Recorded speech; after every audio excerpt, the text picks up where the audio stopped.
कभी सोचा है वो रहस्य जिनके पीछे छिपा है पूरा ब्रह्मांड का सत्य? वो कथाएं जिनमें देवताओं का आशीर्वाद भी है और श्राप की चेतावनी भी, जहां हर कथा में छिपा है एक अनकहा रहस्य, एक दिव्य संदेश। तो तैयार हो जाए, क्योंकि आज की कथा आपको आश्चर्य और आस्था दोनों का अनुभव कराएगी। पहली कथा है, सांपों की जीभ क्यों होती है कटी हुई।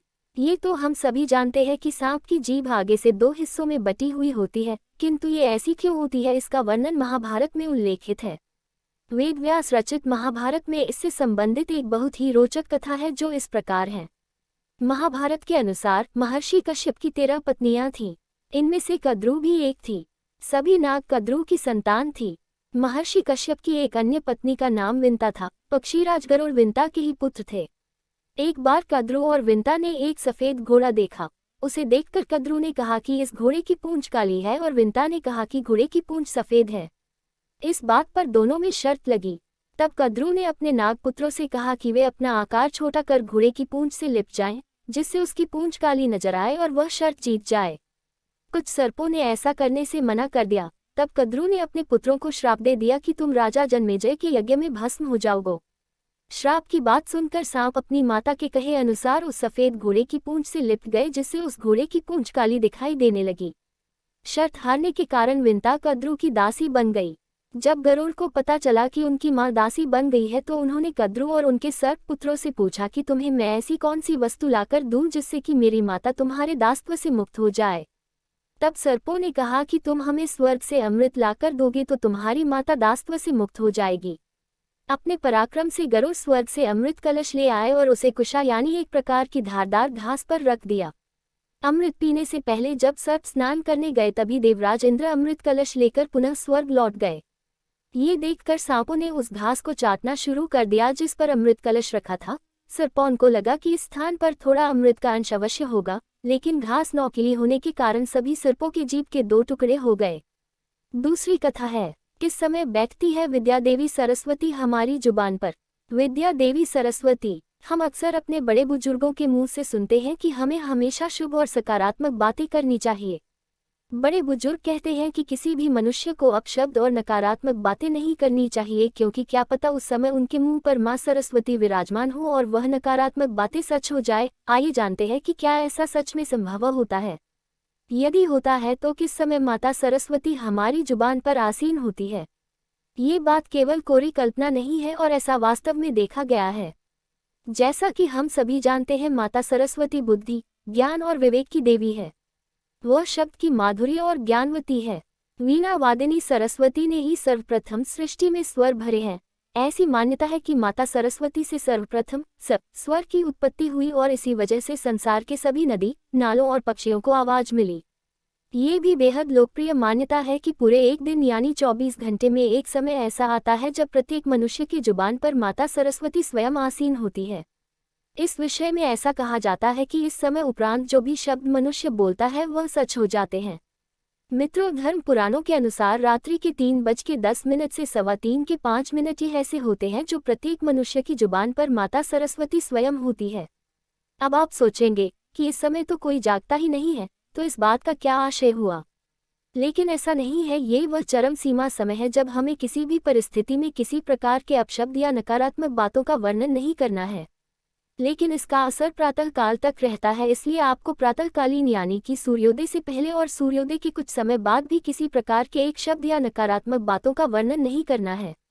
यदि आप किसी के लिए बुरा कह रहे हैं तो वे सच हो जाता है, किंतु वही नकारात्मक शब्द पुनः लौटकर वापस आपके पास ही आते हैं। यदि आप इस समय के उपरांत बिना कुछ इच्छा के मां सरस्वती का स्मरण कर ले तो मां सरस्वती अत्यधिक प्रसन्न होकर आपको शुभ कार्यों के लिए आशीर्वाद देकर जाती है। इस समय के उपरांत बहुत से पंडित, ऋषि मुनि यज्ञ कर रहे होते हैं। यज्ञ के दौरान ऋषि मुनि जिस भी देवता का आवाहन करते हैं वे प्रकट हो जाते हैं। तो यदि आप भी मां सरस्वती का आशीर्वाद चाहते हैं तो बताए गए समय पर उनको याद करें और मनवांछित फल की प्राप्ति करें। अगली कथा है, श्री कृष्ण और सुखिया मालिन की कहानी।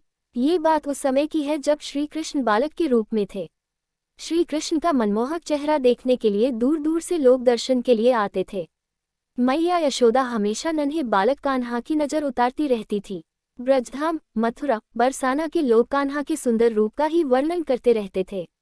ब्रजधाम में एक सुखिया नाम की मालिन आती थी। वो फल, फूल और सब्जी बेचकर अपना गुजारा किया करती थी। ब्रजधाम में सुखिया जब भी गोपियों से मिलती तो वो उनसे नंदलाला के बारे में पूछा करती थी। बाल कृष्ण की लीला सुनने में सुखिया को बहुत आनंद आता था। उसका मन भी बाल कृष्ण के दर्शन करने को तरसता था।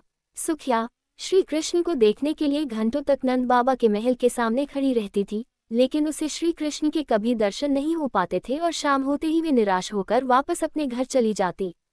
रात को खाना खाते वक्त भी वे नंदलाला के बारे में सोचा करती थी। भगवान कृष्ण तो अंतर्यामी हैं, उन्हें तो सब पता चल ही जाता था। जब उन्हें पता चला कि सुखिया उनकी परम भक्त है तो उन्होंने सुखिया को दर्शन देने का निर्णय लिया। अगले दिन सुखिया ने नंद महल के सामने आवाज दी, फल ले लो फल। सुखिया की आवाज सुनकर श्री कृष्ण दौड़े चले आए। नंदलाल को अपने सामने देखकर सुखिया की खुशी का कोई ठिकाना न रहा। सुखिया ने नन्हे कृष्ण को बहुत से फल दे दिए। नंदलाल उस समय बहुत छोटे थे तो उनके हाथ में फल नहीं आ पाते थे, फिर भी श्री कृष्ण को सुखिया का परम प्रेम बेहद ही पसंद आया। फल की कीमत चुकाने के लिए श्री कृष्ण बार बार महल के अंदर जाते और मुट्ठी भर कर अनाज लाने की कोशिश करते, लेकिन सारा अनाज रास्ते में ही बिखर जाता था। सुखिया को भगवान कृष्ण 2-4 दाने ही दे पाए। सुखिया के मन में इस बात का कोई मलाल न था। वो तो बहुत खुश थी कि आज उसने अपने हाथों से भगवान को फल दिए और उन्होंने वो फल खाए। सुखिया मुस्कुराती हुई अपने घर पहुंची। उसकी फल की टोकरी खाली थी, क्योंकि वो सारे फल श्री कृष्ण को दे आई थी। घर जाकर उसने टोकरी अपने सिर से उतारी तो पाया कि उसकी टोकरी हीरे जवाहरात से भरी हुई है। सुखिया समझ गई कि यह भगवान की लीला है। उसने मन ही मन बाल गोपाल को धन्यवाद दिया। इस तरह श्री कृष्ण ने अपनी परम भक्त सुखिया का उद्धार किया। अगली कथा है भगवान विष्णु को सुदर्शन चक्र की प्राप्ति। एक बार की बात है, राक्षसों का अत्याचार बहुत बढ़ गया था। कोई भी धार्मिक कार्य करना मुश्किल हो गया था। राक्षसों ने पूरी पृथ्वी पर आतंक मचा रखा था। राक्षस स्वर्ग पर भी अपना अधिकार जमाना चाहते थे। देवराज इंद्र उस समय स्वर्ग के राजा थे। वो स्वर्ग के सभी देवतागुणों को लेकर भगवान विष्णु के पास गए। उन्होंने भगवान विष्णु से प्रार्थना की और कहा कि हे प्रभु, आप ही हमें राक्षसों के प्रकोप से मुक्ति दीजिए। भगवान विष्णु देवताओं की दशा देख भी रहे थे और सब समझ भी रहे थे। उन्हें ज्ञात था कि इस समस्या का समाधान वो खुद नहीं बल्कि भगवान शिव कर सकते हैं। भगवान विष्णु भगवान शिव को अपना आराध्य मानते हैं और भगवान शिव भगवान विष्णु को अपना आराध्य मानते हैं। देवताओं की सहायता करने के लिए भगवान विष्णु ने हिमालय की बर्फीली पहाड़ियों पर भगवान शिव की घोर तपस्या में विलीन हो गए। भगवान विष्णु भगवान शिव के 1000 नामों का जाप करने लगे। हर नाम के साथ उन्होंने एक कमल का फूल चढ़ाने का संकल्प लिया। ये सब देख भगवान शिव ने सोचा कि क्यों न आज मैं अपने आराध्य भगवान विष्णु की परीक्षा लूं। उन्हें ज्ञात था कि देवताओं पर मुसीबत आई है और भगवान विष्णु उनकी सहायता के लिए मेरा तप कर रहे हैं। भगवान शिव ने भगवान विष्णु की परीक्षा लेने के लिए 1000 कमल के फूल में से एक कमल का फूल गायब कर दिया। भगवान विष्णु शिव की तपस्या में लीन होने के कारण उन्हें इस बात की अनुभूति नहीं हुई और वो तपस्या करते रहे। भगवान विष्णु तपस्या करते समय भगवान शिव का एक नाम पुकारते और एक कमल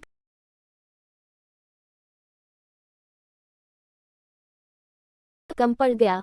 अगर कमल नहीं चढ़ाते तो उनकी तपस्या और संकल्प भंग हो जाएगा, इसलिए भगवान विष्णु ने कमल की जगह अपनी एक आंख चढ़ा दी।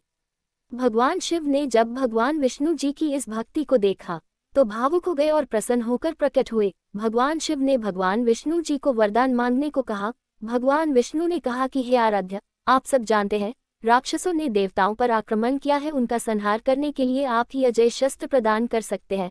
वरदान के रूप में मुझे वो शस्त्र दीजिए। भगवान शिव ने विष्णु जी को अजय शस्त्र के रूप में सुदर्शन चक्र प्रदान किया, जिससे भगवान विष्णु ने सभी राक्षसों का वध उस चक्र के माध्यम से किया। सुदर्शन चक्र एकमात्र ऐसा शस्त्र है जिससे किसी भी राक्षस को मारा जा सकता है।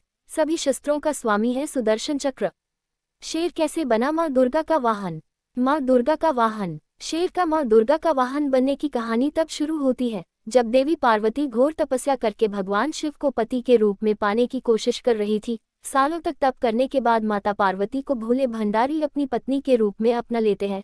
इसी बीच तपस्या की वजह से माँ पार्वती का रंग काफी काला पड़ जाता था। एक दिन ऐसे ही बातचीत के दौरान भगवान शिव माँ पार्वती को काली कह देते हैं। ये बात उन्हें पसंद नहीं आती। माँ पार्वती नाराज होकर दोबारा तप करने के लिए चली जाती है। माता पार्वती जब तपस्या कर रही थी उसी समय वहां एक शेर घूमते घूमते आ जाता है। माता को खाने की इच्छा रखने वाला शेर माता का तप पूर्ण होने की प्रतीक्षा करता है। समय बीतता जाता है और शेर इंतजार ही करता है। सालों बीत जाते हैं शेर को देवी का इंतजार करते करते। जब भी वह देवी को खाने की इच्छा लेकर उनके पास जाता तो उनके तप की तेज की वजह से वह पीछे हट जाता। कई बार कोशिशों के बावजूद भी शेर माता के नजदीक नहीं जा पाता और हार कर कोने में बैठ जाता है। माता पार्वती के कठोर तप से खुश होकर भगवान शिव प्रकट होते हैं और मां से मनचाहा वर मांगने को कहते हैं।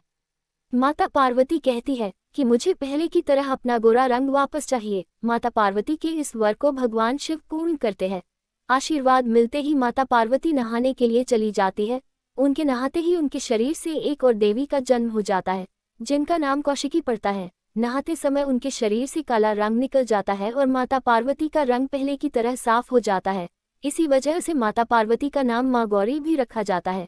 नहाने की कुछ देर बाद जब माता पार्वती बाहर आती है तो उनकी नज़र शेर पर पड़ती है, जो माता को खाने की प्रतीक्षा में भूखा ही एक कोने में बैठा था।